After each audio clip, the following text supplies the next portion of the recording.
ইরানের দণ্ডমুণ্ডের কর্তা তথা সর্বোচ্চ ধর্মীয় নেতা আয়াতুল্লাহ আলী খামেনিকেই কি তুলে নিয়ে যাবে মার্কিন কমান্ডো বাহিনী?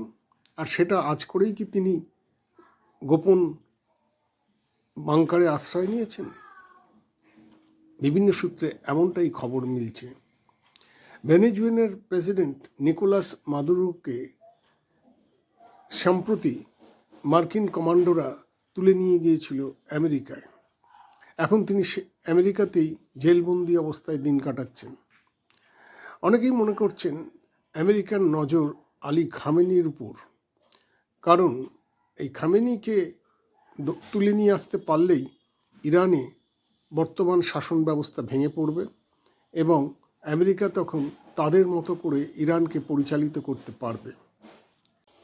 নিকোলাস মাদুরোকে অপহরণের পর ইরানও এখন বেশ সতর্ক, তাই আগেভাগেই আলী খামেনি গোপন বাংকারে আশ্রয় নিয়েছেন বলে শোনা যাচ্ছে।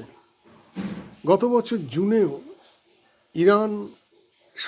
ইরানের সঙ্গে আমেরিকা ও ইসরায়েলের সংঘাতের সময়ও আয়াতুল্লাহ আলী খামেনি গোপন বাংকারে আশ্রয় নিয়েছিলেন বলে খবর। এবারও তিনি কোনো ঝুঁকি নিতে চাননি বলে খবর।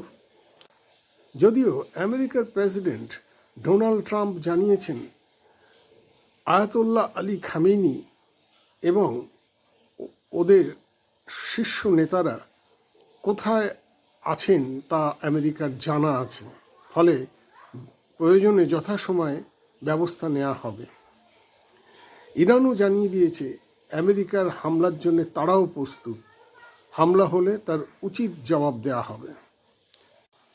এবারের সংঘাতেও আমেরিকার সঙ্গে যুক্ত হতে পারে ইসরায়েলও, তেমনি ইরানকে মদত দিতে পারে ইয়েমেনের হুতি এবং লেবাননের হিজবুল্লাহ এবং সিরিয়ার জঙ্গি গোষ্ঠী।